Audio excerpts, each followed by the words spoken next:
Good afternoon, everybody. This is Robert Turner, and it's 3 o'clock on Friday in Washington, and today is our second installment of what we're calling the GovCon Roundtable. And pleased to have the crew with me again.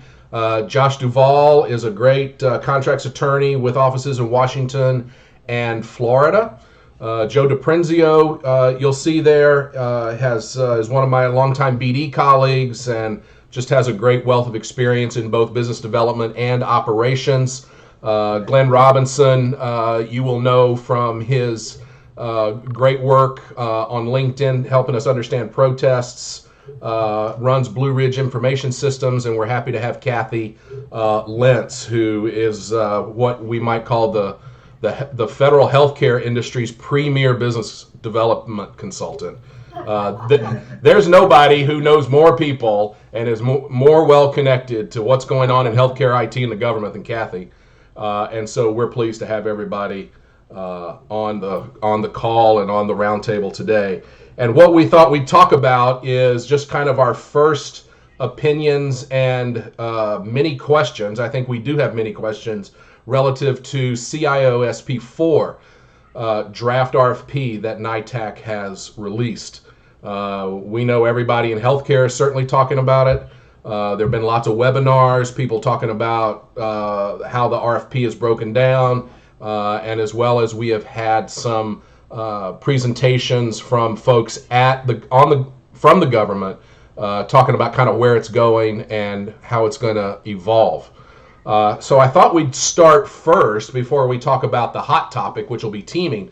Let's just talk about general observations on this thing, both in terms of kind of what struck everybody, as well as maybe how, if we're able to talk about it yet, how it compares to CIO-SP3, which was, of course, very popular. Joe, you want to kind of kick us off? I know you did a little bit of work, and back in a previous life, you won a position on CIO-SP3 as a business leader. You want to give us your impressions and observations? Sure, and I did win CIO-SP3 at one time. Couple things, generally speaking. I think the requirements they laid out for functional area 1, which is the medical IT stuff, seem to be really biased. There's two bullets that do not mention medical, bio, health, and so forth, where most small businesses are going to have to hang their hats around. And we can talk about that a little as we go on. The other thing I think that really stood out is teaming strategy, and how you approach teaming is going to be the key to this. And again, I think Josh will have some words about what they're saying in terms of the rules, but teaming is really important. And the third thing that stuck out was they, departing from the way they did CIO-SP3, this is going to have a self-scoring component to it. They don't describe what that is, but as we found in Oasis, the trick is to max out the points. Get all the points you can, claim everything you can, fight with them later. Is how we approached Oasis, and I think that's how you got to approach this one. Yeah, that's good. Kathy, I know you participated on some discussions and briefings where NITAAC talked a little bit about the scoring sheet. What's your impression on how that might evolve? They don't care about how many people they get. The thing that's really ambiguous right now, that's hurting everybody, is when they say, we just want to get qualified bidders. Well, what the heck does that mean? Qualified bidders, you know? I mean, you could max out your scoring sheet. Let's say there's 5,000 points. I'm just throwing that out there. And you do 3,000, they throw you out. Well, why did you even bid? You know? I mean, they really need to, because like on Oasis and the other ones, they told you they were going to pick the top 40 companies or 50 companies, whatever. They're not saying that. What they're saying is, let's just use large business alone. They're saying we want to have 75 to 125 large businesses, and we have 52 now. But if we have more qualified bidders, we could have more than 125. well, what the heck does qualified bidder mean? So Yeah. you're right, the scoring sheet is key, but without knowing how are you defining a qualified bidder, it's difficult for any company to make a bid decision at this point. But it's not already on there. If you're already on there and you've already won it and you're doing well and you're executing on it, you're probably going to win an award back.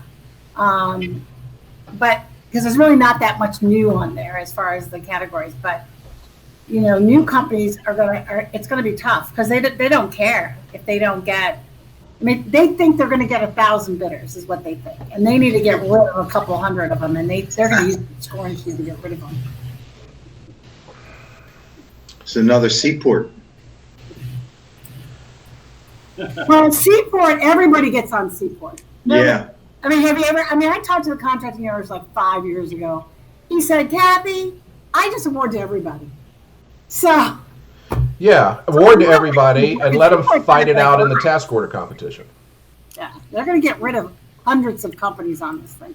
And So- the other thing too that they're going to do that's really crazy, they're not going to do a ramp on. They don't care. They said what we're going to do is midway through, we're going to get rid of people who aren't actually using the vehicle. We're going to give you a chance to up your task orders if you don't have all of them, but we're not going to do a ramp on because we don't have the people to do it. It burnt us out when we did it this past time, so we're not going to do it. It has nothing to do with customers complaining that they can't get to the people they want because, no, they don't care about that. They just don't, they don't have the resources, so they're not going to do a ramp on. So this is it. I mean, if you think in 5 years you can get on COSP3, then you need to do it now, just because otherwise you're out for 10 years. 10 years, yeah, 10 years. So this is one of the things I know most people are talking about is this relevant corporate experience section where they said they especially want examples that are $5 million or greater.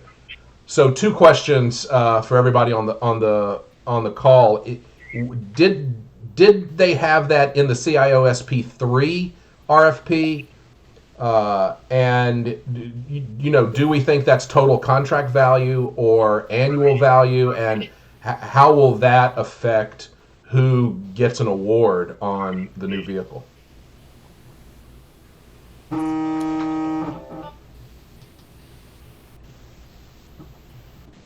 Well, if it's a contract value, a lot of small businesses are going to pass. We have small businesses, some of them have a hard time finding $1 million award. So having a $5 million threshold, it's going to be tough if they really want the hundreds and thousands of bids that Kathy alluded to. Yeah, they lowered that to 3. They've announced on the call, Brian Call has said they're moving that down to 3 million, not 5 anymore. So. Oh, well, that's good news. All right. Right. Well, Does that good. apply to smalls also? Yeah. No, It for does. small, not larges. Larges, shoot, if you're a large and you can't show something where you've done 5 million a year, you're right. They don't really care about larges. They care about the smalls. But no, it's just the smalls are going to go down to 3. Well, that's good. So it's been lowered down to 3. And I think the other great takeaway that hopefully those who watch the replay here will take away is the no on ramp, and it'll be interesting to see if they get pressured to change their mind in 5 years. A lot can happen: new administration, political pressure, etc. But Kathy, if you're right, if they stick to their guns and don't do an on ramp in 5 years, or it'll be 6 years from now, I guess. That's a big impact because this is a popular vehicle, and to be shut out in 10 years, I think it also impacts. You know, I mean, there's going to be probably dozens, scores, maybe hundreds of small businesses that start over the next, 3 to 5 years. They're not going to get access to the vehicle either. Yeah, and they did not do a ramp on for large on this contract vehicle. Okay, the ramp on was only for small. Right, and one of the reasons they did it is some of the larger small companies graduated out of the small business NAICS codes. And so they didn't have enough small businesses to make the bids they wanted. And so they did the on-ramp for CIOSP 3. as these companies move on. You win a couple of these and all of a sudden you're a big company. So Yeah, and you know what they're going to do? At 5 years, they're going to recertify you. And if you recert out of that NAICS code category for whatever that small business area is for the vehicle, you can see RFPs, but you no longer can bid on them. Ooh. They're going to get that other than small thing is going away. They're just going to say, sorry. That's like Chinese water torture. You can see all the things you'd love to win, but you can't participate. You got to go team with somebody, yeah. So which is another thing that's bad about that is that then if you're successful, I reward you for blocking you for the next 5 years. Do you not get to move up and compete in the large category? Nope. They didn't do it on this one. They left you in this hanging world where if they selected that button other than small, you could get picked. This time they're saying, nope, we're not even going to do that. We're just going to say you can see the RFP, but if you can't recert at 5 years, you cannot bid on it. Unbelievable. Unbelievable. Glenn, what do you think so far based on what you've read?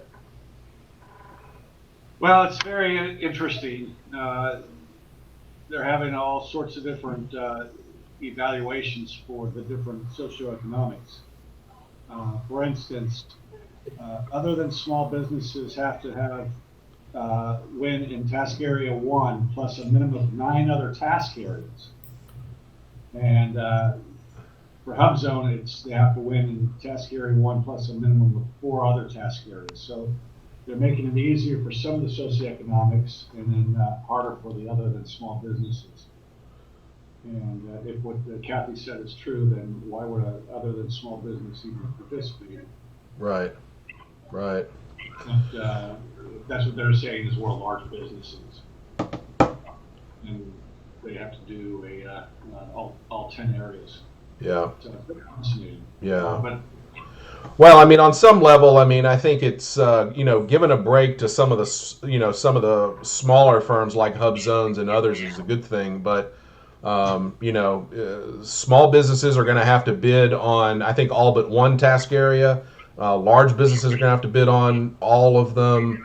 8As are going to have to bid on all but 1 or 2. It's not going to be an easy proposal to write. And I think it's going to have a lot of challenge. Let's shift and let's talk about the big deal, which is teaming.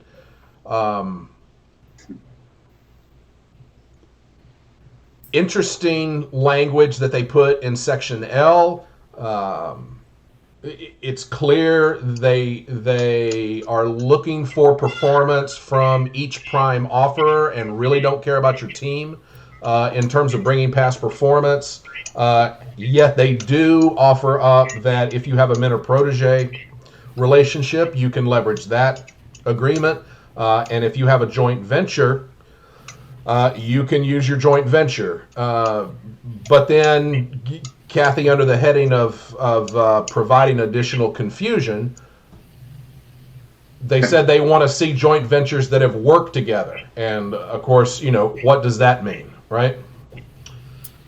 Yeah, and by the way, all this is coming from Brian Goodrich. He's the one out speaking, and I've been on 3 of his different forums. But anyway, so what he said, and there's still some confusion about that, but what he said on the very last one for NCMA is he said that if you're in a CTA with somebody and you have a relationship, not through that CTA, but on some other work, you've done prime sub work together, or any other relationship work together, that counts. Okay. You don't have to have had that CTA formed and done work under it.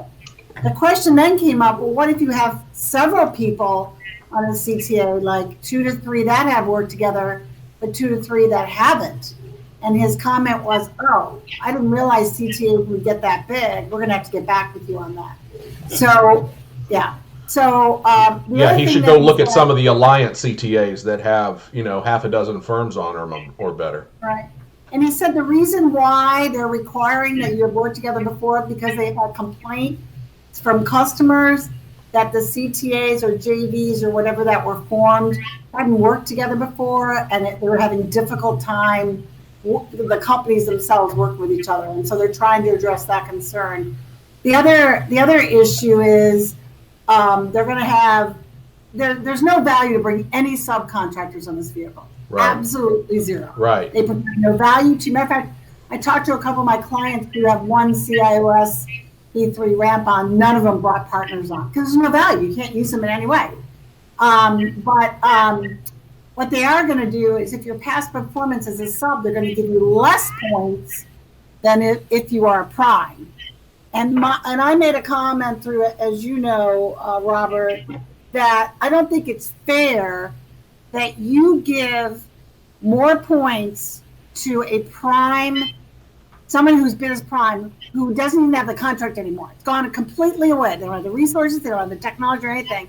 But I still have my contract, even though I'm a sub. So I think that if you have a current contract where you're a subcontractor, it should rate equal to or higher than, I said equal to, I'm trying to be nice. It should rate equal to a past performance in points on the scoring sheet as a prime contract that's not even in existence anymore. Yeah. And so I'm hoping they do stuff like that, because in my mind, it's not, I mean, if you have the people and you have the resources and everything, you're kind of saying you're doing it today.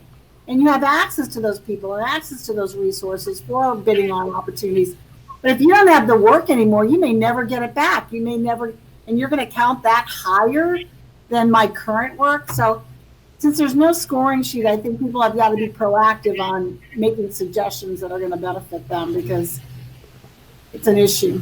Yeah, that's a good point. I mean, you know, the challenge is that I think there's precedence, especially from GSA, with these scoring sheet IDIQ evaluations where they specifically ruled out subcontractor performance and required that all your references be prime. So they do have a little headwind, a little tailwind behind them to push that way. But I think your point's well taken. Josh, I know you had a few moments to look at the RFP and the Section L, and give us your impression and thoughts relative to how companies can team given the language that they've put in the draft. Yeah, so you know, today I actually just hopped on the RFP, so I'm probably not as deep in it as all of y'all, but looking at the CTA language, it's interesting because, you know, they're saying that if you want to form a contractor, a team arrangement as a joint venture, they'll evaluate the past performance of both parties, you know, because they're, you know, like, they're not really both primes because they're working together underneath presumably one new entity that's been formed, but one of those is going to be designated the team lead, and then the other one is going to be the non-team leader. But nonetheless, they're still going to look at the past performance of each individual company. What they've done with, and this is sort of the problem with why I think a lot of folks are upset is, that's in addition to if you have a mentor-protege relationship, they'll also look at, it looks like the way they've drafted it, looks like they'll consider both past performance. But if you're just a regular CTA under FAR 9601 parenthetical 2, which is really a prime sub relationship, that's the problem that folks are seeing is, well, they're not going to evaluate the subcontractor's past performance, so why even bring that person on to the team to begin with? And so I think a lot of folks are sort of trying to figure out, at least from my understanding and sort of paying attention a little bit to some of these events that I've been going to, is the folks at CIO SP4, are they going to sort of recreate this to make it a little bit more amenable to folks who want to form a team? Or are they just going to say, hey, look, you've got to be able to either do this on your own, or you got to find someone and form a joint venture and do it with them. But you know, it's interesting also because under, and this might be as a result of the complaints under CIO SP3, which is there's actually, you know, you don't really see these too often, but every now and then you do. You'll see Section H language in an RFP, which is really bespoke contract language that's added for a specific contract, and they're basically saying, hey, look, if you want to, if you're under a FAR-based 9.601-1 or parenthetical 1 contractor team arrangements, which is a joint venture, you got to get PCO approval prior to replacing or deleting a team member. So they're basically saying, like, if your JV is going south, you can't just replace that team member, which is a very interesting way of putting this, because when they bid, you've got two companies who are, who have membership rights, presumably, to a joint venture. And, if one of them wants to leave, you could really be in a situation where the other one's harmed because they've got to replace that member, but you've got to get PCO approval before you can do that. And so if if you're reading this and you're thinking maybe I should do a joint venture, well, this is a very long contract. So if this type of event happens, are you going to be in a position where now you can't really compete on anything because the PCO won't? Well, right, and that's a good point, right? It's a long contract. So are you prepared to be wedded to this other company within the confines of a joint venture for potentially up to 10 years? It's not just so I can win one or two task orders, but if I need PCO approval to change the construction of my joint venture, I might be stuck with this one or two other companies for up to 10 years, which, you could say is an argument against the whole teaming idea, and you just go after as many task areas as you can on your own and hope that you've got enough points to rise to the surface. Yeah, it's very interesting. Typically in the context of small businesses, you have, you'll see joint venture agreements, but those are really, limited in duration because they don't want you to have a situation where you're constantly doing a joint venture with a company in order to avoid affiliation, right? So, but here's a situation where you could potentially be a small business under this entire vehicle for 10 years.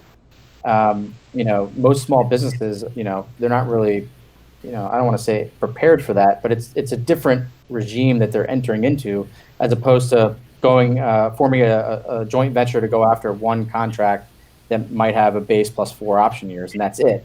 Right. Here, it's an underlying idea, a GWAC basically. So and I don't know how many agencies out there use the CIO SP3, but there's a lot of work. I think if I recall, was it the CIO SP3 that they capped?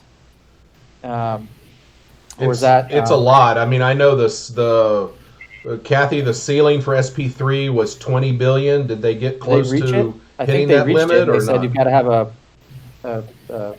you have to have an approval number to get a task order for an agency to use it because they've exhausted the funds already. So I mean, that tells you how this isn't just a multiple award, multi-year IDIQ that barely gets used. I mean, this is going to be something that's used frequently. Well, and they've doubled the ceiling. They've gone from 20 to 40 billion. So, so 40 billion is a lot of money.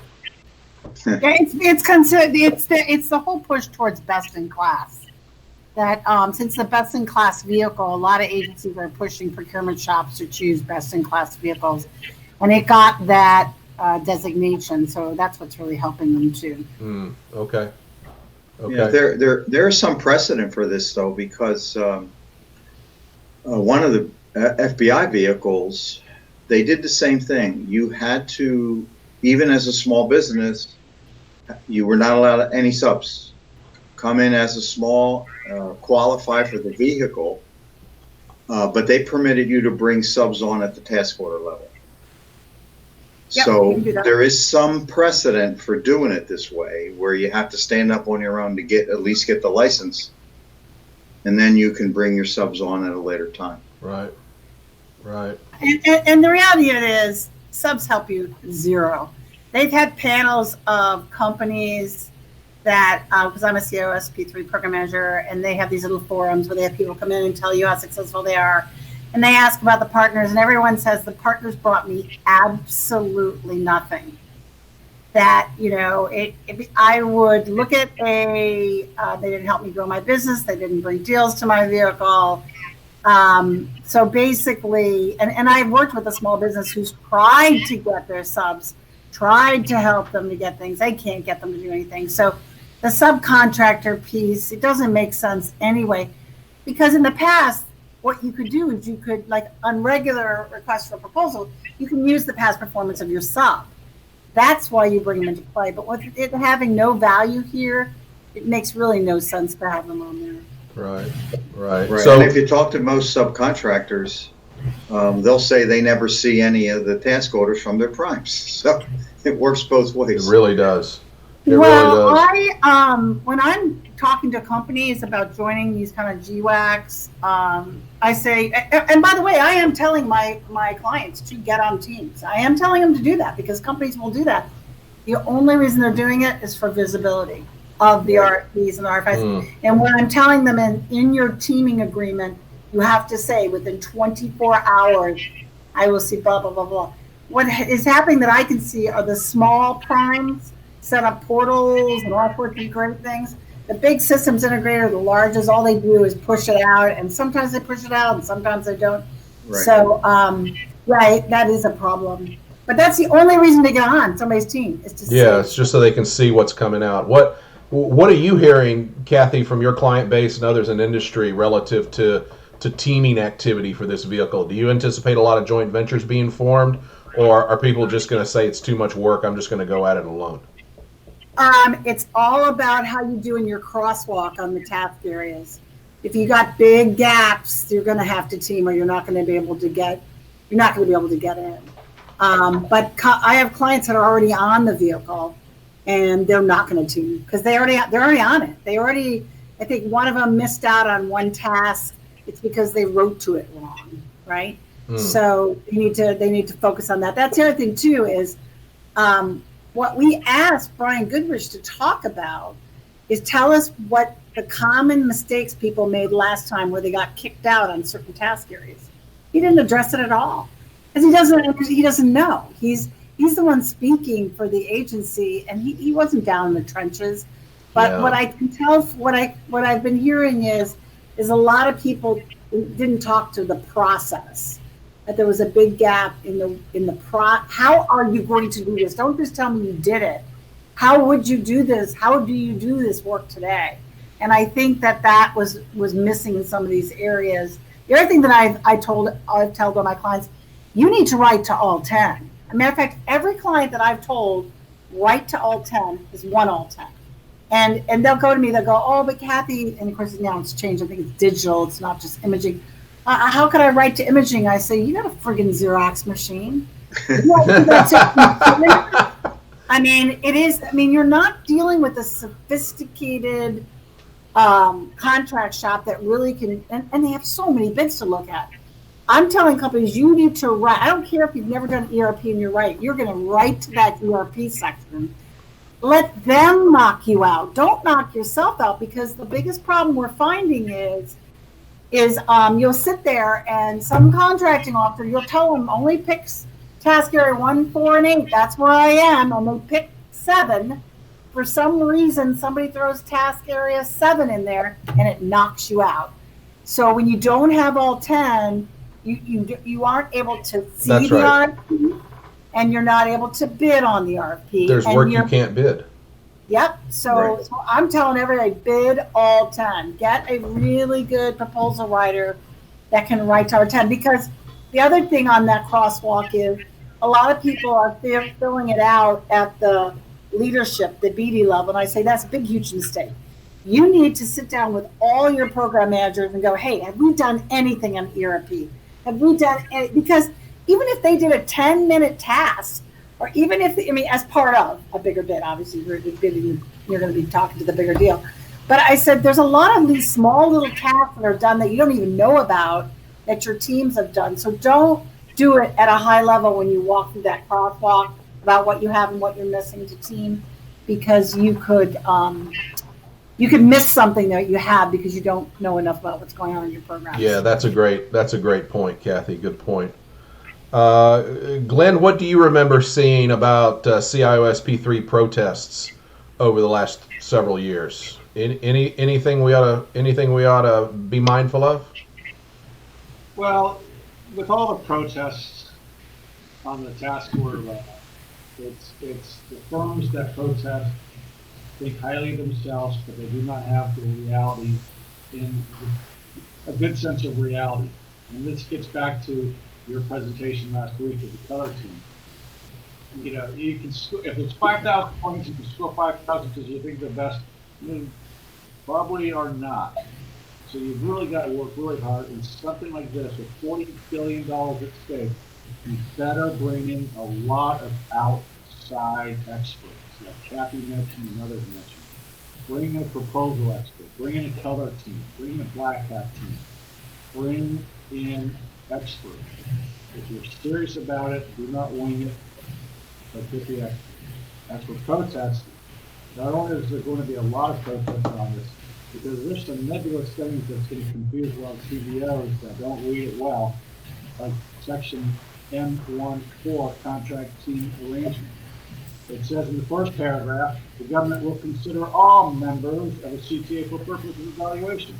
Then the very next paragraph says the government will not consider members of a CTA for evaluation purposes. So I can definitely see that Josh is going to get a lot of business from this, and rightfully so. Yeah, that's good. That's good. All right. Well, this has been a good discussion. I appreciate everybody being here. I hope some others get some good benefit out of some of the things we've kicked up. Any final thoughts before we adjourn and kick off the weekend a little bit? Well, I have one thing to say. There on CISP4, the biggest problem right now is, like you were saying earlier, there is no scoring sheet. That's right. And there's no scoring sheet. And people are saying, oh, it's going to come out in June. And, you know, Brian Goodrich said last week, it might come out in June, but it might come out in October because we're busy. We're going to get busy. So then somebody said, are you going to plan to allow us to have comments on it? And his answer was, well, I guess we could do that. It wasn't like, oh, yeah, definitely, sure. It was, I guess we could do that. Here's the problem. It comes out in October. The RFP There's no time. drops in December. Like, think about it. Here you are. You're trying to figure out, okay, and a lot of it has to do with the certifications. Okay, right now I can invest and get my facility and clearance done, or I can invest and get to CMMI 2, or I can invest and get to CMMI 3. How can you do anything? You can't. You don't know what to do, because if they give one a higher score than the other, that's going to make your choice where you go. Because in the beginning of this call, someone said, hey, I think you need to, get the highest number of points. That's right. Well, how do you know what that is if you don't even have a scoring sheet? And then they're going to release it, draft, not final, draft 2 months before. And then get comments. So that means the final, which is going to make all your determination for how you team and whether you bid, is going to come with the final RFP. It's just not good. It's interesting because if you look at M.2 phase 1 go no go requirements, they say we're not going to provide the self-scoring sheet with the draft RFP, but if you want to provide us feedback, it was due today at noon. May 15th at noon. Yeah. But you're providing feedback basically on nothing. So it's like, kind of they're asking industry to just tell us what you would want to see in a scoring sheet. But then you're right. By the time they finally provide a scoring sheet, you're like, now you're so close to when the RFPs drop, you're thinking to yourself, gosh, we would have benefited if we would have had an opportunity to sort of see what they were at least thinking prior, to, such a short time window before the RFP actually comes out. But I think the folks that did CIO-SP3, they're probably in a little bit better position because they sort of, or maybe not even CIO-SP3, maybe it's just another company that's done a scoring sheet based like GWAC. They're sort of familiar with the fact that you've got to have, your CPARs in order to have the max potential for those past performance. You've got to have, Well, right. I mean, the real tragedy in my mind is, certainly like Kathy said, the firms that, especially, let's talk about the smalls, right? The large businesses, they're going to win a slot. The brand names are going to win a slot. That's just going to happen with no problem. The real problem is with, I think, the small business community. Those who are still small, who have an SP3 contract, will most likely get on SP4, with the odd exception for somebody who bungles the proposal, for instance. The real problem is how do these recently formed companies who are maybe formed just prior to the on-ramp or a couple of years prior to the on-ramp, who didn't have the business base to win a spot on the vehicle. Now the new one has come out. They've been in business 3, 4, 5 years. They don't really know where to invest their B&P money or their G&A money to improve their standing because the scoring sheet's not out. So what can I really do in order to get on this vehicle? And if they miss a spot, here's one of the largest GWACs for IT services in the federal government. And you might as well say, you can't participate at all for 10 years, and hopefully, and probably in 10 years, you'll be a large business if you're able to, but you won't be in the healthcare market that has used the SP4 vehicle to fund most of the work. So I don't know I don't know how we change this. That's maybe a topic for another roundtable. But it's nice on some level from my chair that we've got a few months to kick around the draft RFP, but we don't have a critical item, which is the scoring sheet. And Kathy, to your point, if they don't release it till late in the summer or early in the fall, then we don't have time not only to comment on it, but we don't have time for it to impact how we pivot and position in order to win a spot. And it just seems to me that given those two factors, number one, the length of the 10-year length of the vehicle, and the fact that they do not plan on doing an on-ramp, would seem to behoove the government to give us a couple of years to get positioned for the competition, because small businesses are being created every month that want a piece of the government pie. Well, and it isn't just larger too, because you're large if you're $30 million or more. And I'm sorry, a $30 million company in our market is not large. They don't have all the certifications. They don't, so it's a problem for the mid-tier companies. And it sounds like they don't really care about the mid-tiers, Yeah, and that's not untypical either. Right. Mid-tier, being a teenager in this market is really hard. You've grown out of your small clothing and you're trying to figure out how to race down the freeway, and you just don't have the horsepower, you don't have the resource yet, according to some bureaucrats, size standard table, you're no longer a small business. And there really is no relief. There is no mid-tier category in GovCon. So here's a question for Josh. If they don't have a self-scoring chart out early enough, what would be the chance of a firm filing a pre-award protest in order to get that self-scoring chart established? I mean, they're not going to have any luck. You can't challenge a draft RFP, as far as I know. Otherwise, people would be spending a lot of money challenging things that are in draft form and not really out there. So whether or not a small business, for example, writes a letter to the contracting officer and is like, hey, can you get this to us before, we've got planning to do. We can't just, drop it at our feet a month before. I mean, we would benefit from having advanced planning. But I think this goes back to what Robert was saying, and sort of the idea that folks that are at least aware of and have been in these self-scoring GWAC type competitions sort of understand on some level what's expected or what's possibly coming down the pike. But there's no guarantee that the CIO SP3 self-scoring sheet will be completely, duplicated for the CIO SP4 self-scoring sheet. I imagine they're going to make a lot of fine-tune enhancements to it, but so I think it'll be, interesting, and I commend the NITAAC and everyone that's working on this for at least doing as many industry days as possible, because at least they have an opportunity to have folks like Kathy and all the other industry consulting side folks sort of voicing their opinions to like, hey, we need a little bit more clarity here before we, you hate to be in a position where you feel like you're doing an 11th hour project on a potential $40 billion ceiling GWAC.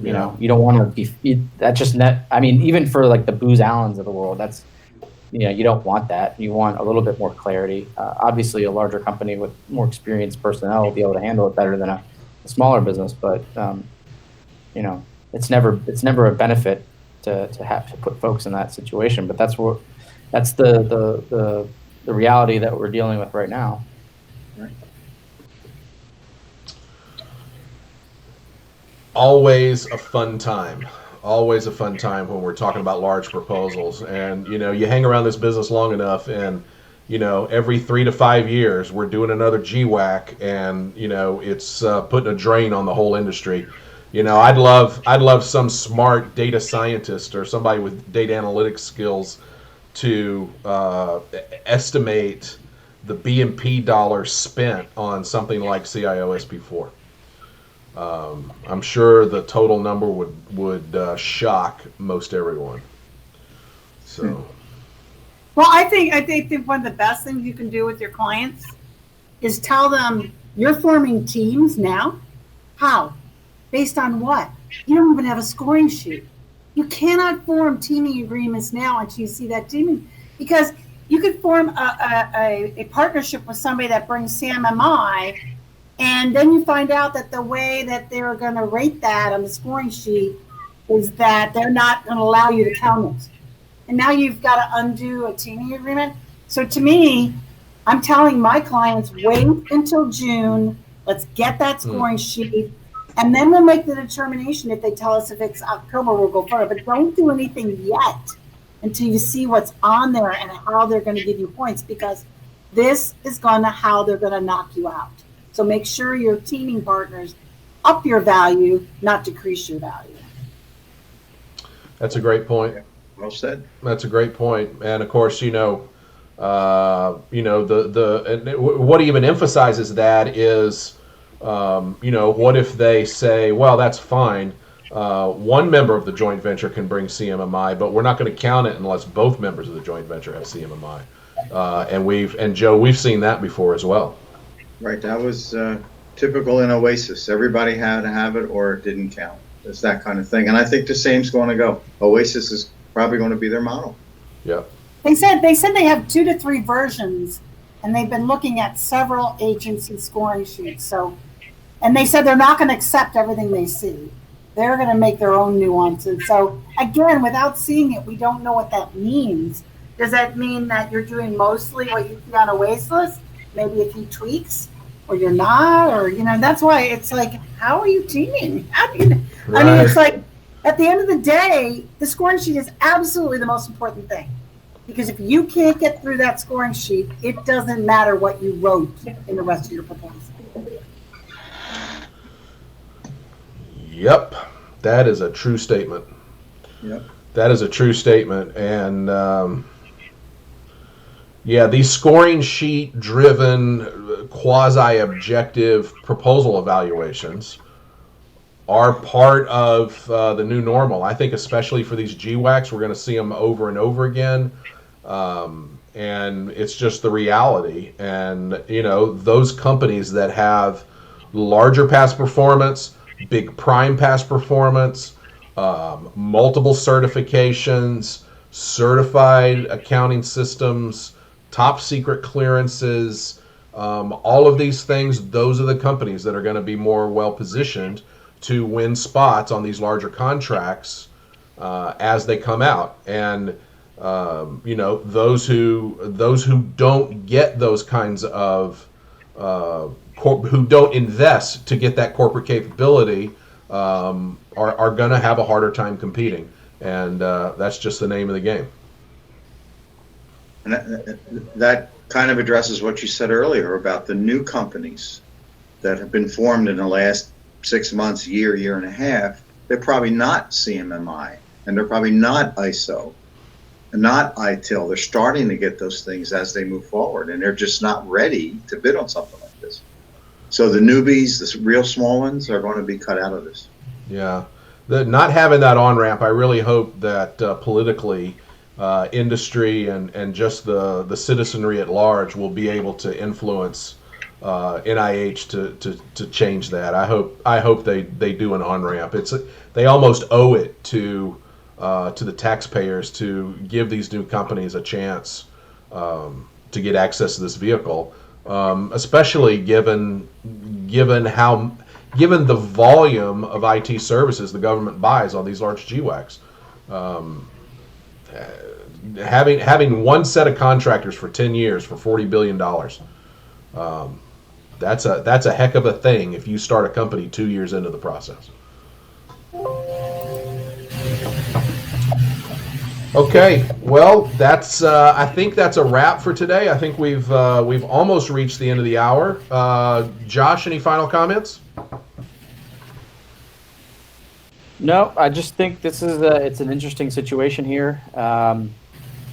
Folks are sort of having to deal with what we're dealing with. I agree with what Kathy was saying. Given the way they characterize contractor team arrangements and in that only past performance of the joint venture type of situation is going to be evaluated, and folks who are wishing to do a prime sub relationship, they're really relegated to the corporate resources or whatever the evaluation factor is under M.3.3 parenthetical 2. That's what you're dealing with. So if you might as well just go for it by yourself and kind of move forward. We'll see if they make any changes. These type of solicitations are just behemoths, and so for the smaller companies that are out there, it becomes even more challenging to be able to hit every single category that they're requiring. I think what Kathy mentioned earlier in the I can't find it again, but they've outlined specific. You've got to hit X number of task areas per small business socioeconomic category, and that could be prohibitive if you can't hit the required number. So Yeah, that's a challenge. It'll be interesting. Glenn, any final comments as we wrap up, and kind of what is the feline perspective in this whole situation? Well, here's the thing. It's firms that have developed a proper pipeline have been working at this for about the last 2 or 3 years to move forward. If you can't afford an outside consultant to color screening proposal, don't bother. And for God's sake, do not protest if you cannot even afford these folks ahead of time. Invest ahead of time. If you lose, invest in the CMMI levels that you need. Invest in the resources you need. That's all that should have been done ahead of time, like Kathy was saying. Because if the new firms, they're 6 months, I'm sorry. This is not for you. The ones with 5-10 years or so, if you have the balls, go for it. But get the expertise you need and just don't do it anymore. But good luck.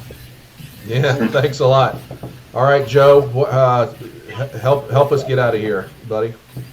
Well, I think what the smalls got to do is pay attention, track this thing. I mean, there's been several calls in industry days, and I think they've got to continue to track it to see where this thing is heading and speak up, because a lot of the smalls just aren't going to be able to stand up and do this on their own. They have to speak up. Yeah, that's good. Good. Kathy, we really appreciate your expert perspective and opinions on all this stuff. Wrap us up as we take care of this thing. Well, I kind of just said my last thing, which is, you can't really do much now. There's got to be a big push on the NIH acquisition office through Brian Goodrich. Get the scoring sheet out there. That's what everybody's got to start. Because if you complain enough, they'll do it. But if we sit back and go, oh, well, I hope they do it, it's not going to happen. Okay, so that's a good client recommendation then to all our friends and business owners, is to put the emails and phone calls into the NITAAC and into Brian's office and really push on them to release that scoring sheet. Yep. Okay. All right. Well, thanks everybody. Appreciate everybody's time today. I think this has been a great discussion, and we'll look forward to doing this again next week, hopefully. And don't really have a firm idea on what our topic may be, but I'm sure that'll all come together here over the next few days. Wish you all a good weekend, and we look forward to next week. Thank you, Robert. Thanks a lot for Okay. doing that. Thanks. Bye, Josh.